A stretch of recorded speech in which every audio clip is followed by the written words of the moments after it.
Indian entrepreneurship के बड़े से लैंडस्केप में कुछ कहानियां अपनी हिम्मत और मजबूत इरादे के लिए जानी जाती हैं। फनिंद्रा समा का सफर एक छोटे शहर के लड़के से लेकर $1 बिलियन कंपनी के फाउंडर तक का एक ऐसी ही कहानी है।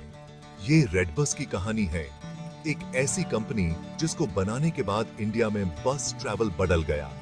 फनिंद्रा की कहानी एक आइडिया की पावर के बारे में है जिससे एक इंडस्ट्री बदल गई। उनका सफर अनेक यंग इंडियंस के लिए उम्मीद और इंस्पिरेशन का काम करता है।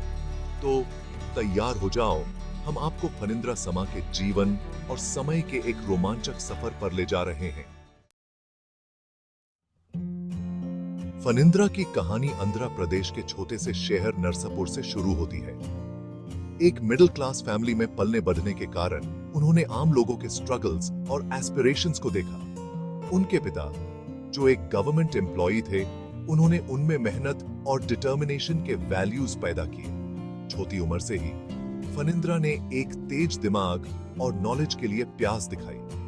वो एकेडमिक्स में एक्सीलेंट थे, हमेशा खुद को सीखने और आगे बढ़ने के लिए प्रेरित करते थे। नरसापुर में अपनी स्कूलिंग पूरी करने के बाद फनिंद्रा अपनी इंजीनियरिंग डिग्री हासिल करने के लिए हैदराबाद चले गए। कॉलेज के दिनों में ही उनके एंटरप्रेन्योरियल स्पिरिट ने आकार लेना शुरू कर दिया था। वो अपना कुछ बनाने का सपना देखते थे, कुछ ऐसा जो दुनिया में फर्क लाए। साल था 2005। बेंगलोर में एक यंग प्रोफेशनल फनिंद्रा दिवाली के टाइम पे फंस गए। वो हैदराबाद में अपने फैमिली से मिलने जाना चाहते थे, लेकिन उन्हें बस टिकट बुक करवाने के लिए काफी परेशानी का सामना करना पड़ा। ये एक्सपीरियंस बहुत फ्रस्ट्रेटिंग और टाइम कंज्यूमिंग था। टिकट काउंटर्स पे बहुत भीड़ थी, फोन बुकिंग्स अनरिलायबल थे और online options practically non existent थे। इस पर्सनल परेशानी ने फनिंद्रा के माइंड में एक आइडिया जगाया। उन्होंने रियलाइज किया कि इंडिया में बस टिकट्स बुक करते टाइम ऐसे ही चैलेंजेस का सामना अनगिनत लोग कर रहे होंगे। रेड बस का बीज बोया गया था।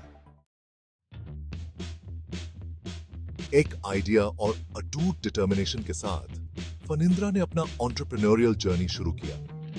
उन्होंने अपनी कंफर्टेबल जॉब छोड़ दी और अपनी सेविंग्स अपने वेंचर में लगा दी। वो बिट्स पिलानी के अपने फ्रेंड्स चरण पद्मराजू और सुधाकर पसुपुनुरी के साथ आ गए। शुरुआती दिनों में उन्हें कई चैलेंजेस का सामना करना पड़ा। स्क्रैच से एक टेक्नोलॉजी प्लेटफॉर्म बनाना कोई आसान काम नहीं था।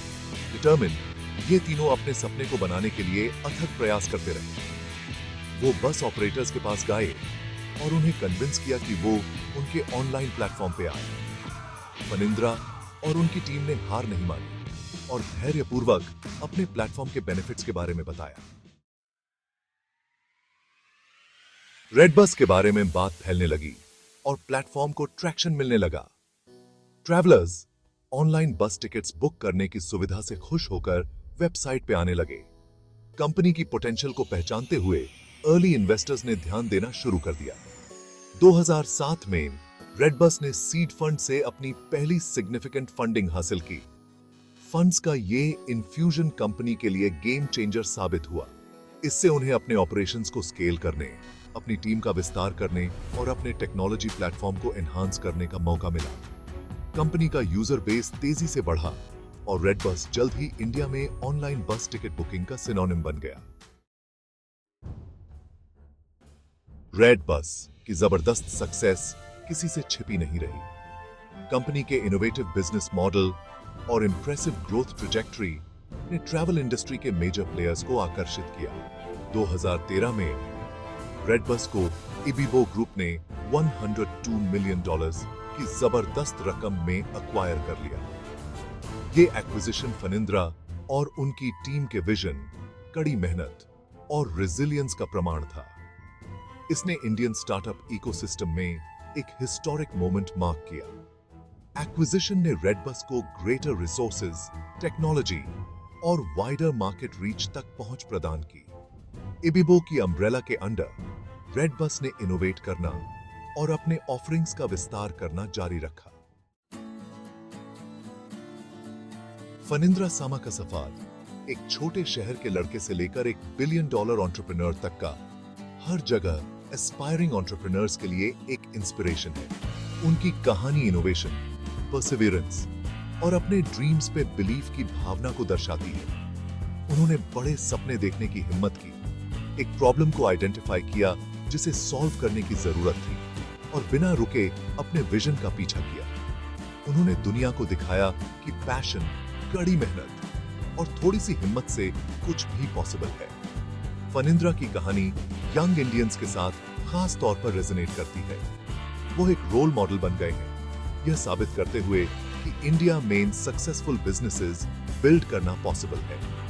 उनका सफर एक रिमाइंडर के रूप में काम करता है कि सक्सेस कोई मंजिल नहीं है, बल्कि चैलेंजेस और ट्रायम्फ से भरा एक सफर है।